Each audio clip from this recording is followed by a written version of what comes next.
Bismillahirrahmanirrahim. Assalamualaikum warahmatullahi wabarakatuh. Alhamdulillahirabbil alamin. Allahumma salli wa sallim ala Muhammad wa ala alihi wa sahbihi wa man tabi'ahum bi ihsanin ila yaumiddin. Amma ba'd. Hadirin para pemirsa yang dirahmati oleh Allah Subhanahu wa taala.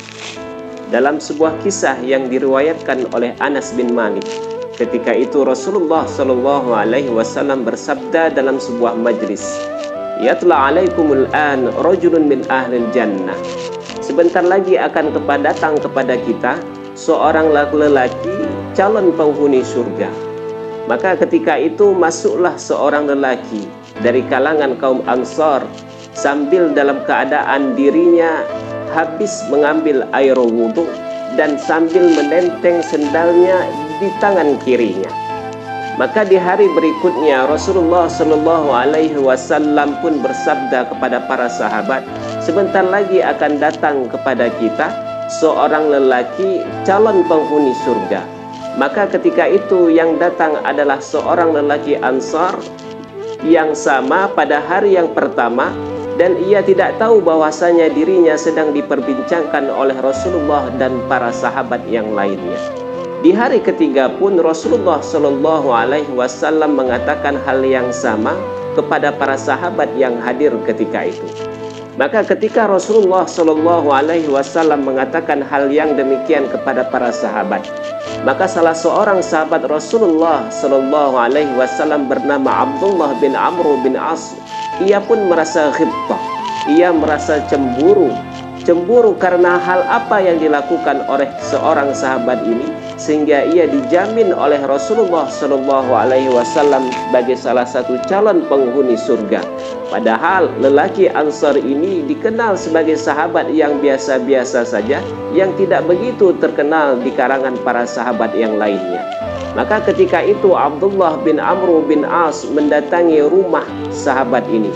Maka ketika ia telah sampai di rumahnya, ia pun berkata kepada lelaki Ansar tersebut, "Wahai Abdullah, wahai hamba Allah, sesungguhnya aku telah memiliki sedikit permasalahan dengan ayahku." Padahal Abdullah bin Amr bin As tidak memiliki permasalahan terhadap ayahnya. Ia hanya ingin menginap di rumahnya selama 3 hari agar ia mengetahui amalan apa yang dilakukan oleh lelaki Ansar ini. Maka setelah mendapatkan izin untuk menginap di rumahnya selama 3 hari, Abdullah bin Amr bin As pada hari yang pertama ia pun tidur di rumahnya. Maka di malam harinya Abdullah bin Amr bin As melihat amalan apakah yang dilakukan oleh lelaki Ansar ini. Di malam yang pertama Abdullah bin Amr bin As tidak menemukan hal apapun. Ia mengira lelaki Ansar ini bangun di pertengahan malam untuk menunaikan qiyamul lail, salat tahajud. Ternyata lelaki Ansar ini tidur sampai dengan tiba waktunya salat fajar, salat subuh. Ia tidak menemukan amal-amal yang bisa dijadikan pegangan oleh Abdullah bin Amr bin As. Maka ketika siang harinya Abdullah bin Amr bin As kembali menunggu. Mungkin sahabat ini pada waktu siang hari ia berpuasa atau melaksanakan sholat duha. Ternyata pada siang hari Abdullah bin Amr bin As tidak mendapatkan amalan apa yang memang dilakukan oleh sahabat Ansar ini. Sampai di hari kedua ia pun menunggu tidak menemukan amalan yang serius.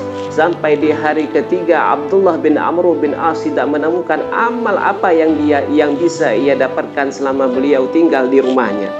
Maka pada sampai hari ketiga Abdullah bin Amr bin As merasa agak sedikit kecewa.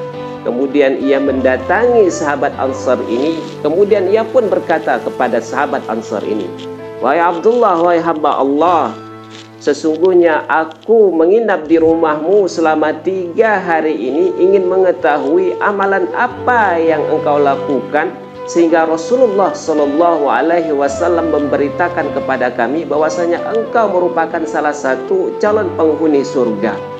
Akan tetapi ketika aku menginap di rumahmu selama 3 hari, aku tidak menemukan amalan-amalan khusus yang bisa aku jadikan contoh sehingga aku bisa mengikuti jejakmu. Tapi yang aku temukan di rumahmu, aku tidak menemukan apa-apa. Engkau hanya menjalankan rutinitas seperti biasa. Engkau hanya menjalankan kewajiban-kewajiban saja tanpa dibarengi dengan perkara-perkara yang sunnah yang bisa aku banggakan. Kalaupun engkau melakukan perkara-perkara sunnah, itu mungkin hanya sekedar tambahan yang kecil-kecil saja. Maka aku pun bermohon pamit dari rumahmu. Semoga aku mendapatkan petunjuk dari Allah Subhanahu wa Ta'ala. Maka ketika Abdullah bin Amr bin As keluar dari rumahnya, selang beberapa langkah keluar dari rumahnya, kemudian lelaki Ansar ini memanggil Abdullah bin As. Kemari wahai Abdullah bin As. Kemari wahai Abdullah bin Amr bin As. Kemarilah. Maka ketika itu lelaki Ansar ini mengatakan kepada Abdullah bin Amr bin As, wahai Abdullah, sesungguhnya kalau engkau memperhatikan hidupku, engkau akan menemukan hal yang biasa-biasa saja. Amalanku hanya amal-amalan yang biasa saja. Amalanku hanya amal yang wajib-wajib saja. Kalau aku melaksanakan perkara-perkara yang sunnah, itu pun mungkin hanya sekedar tambahan-tambahannya saja. Akan tetapi yang perlu engkau ketahui, wahai Abdullah bin Amr bin As, bahwasanya sebelum aku tidur, sebelum aku naik ke atas tempat tidurku untuk beristirahat malam, aku telah memaafkan segala kesalahan manusia yang telah berbuat zalim kepadaku.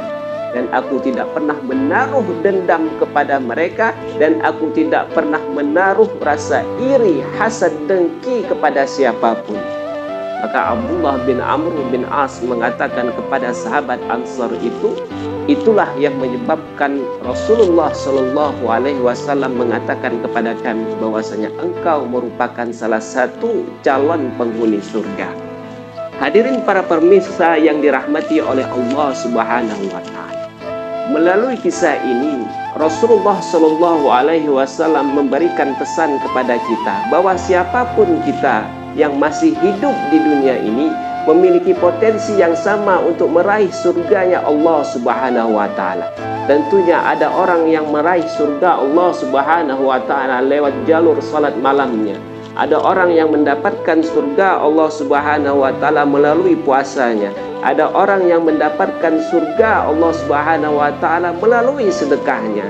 Akan tetapi yang perlu kita ketahui adalah bahwasanya ada orang yang mendapatkan surga Allah Subhanahu wa Ta'ala melalui amalan hatinya. Ia tidak pernah iri kepada orang lain. Ia tidak pernah dengki terhadap orang lain. Ia selalu memaafkan orang lain yang selalu menzolimi dirinya. Itulah firman Allah Subhanahu wa Ta'ala berdasarkan dalam Al-Quran. Allah Subhanahu wa Ta'ala berfirman bahwa salah satu ciri orang yang bertakwa kepada Allah Subhanahu wa Ta'ala adalah wal kadhiminal ghaidha wal 'afina 'anil nas. Ciri orang yang bertakwa kepada Allah Subhanahu wa Ta'ala adalah orang yang mampu menahan rasa amarahnya. Kalau dia telah mampu merasakan rasa amarahnya, kata Allah, wal 'afina 'anil nas, dia juga mampu untuk memaafkan orang yang telah membuat dirinya emosi. Bahkan kata Allah Subhanahu wa Ta'ala berfirman, wallahu yuhibbul muhsinin.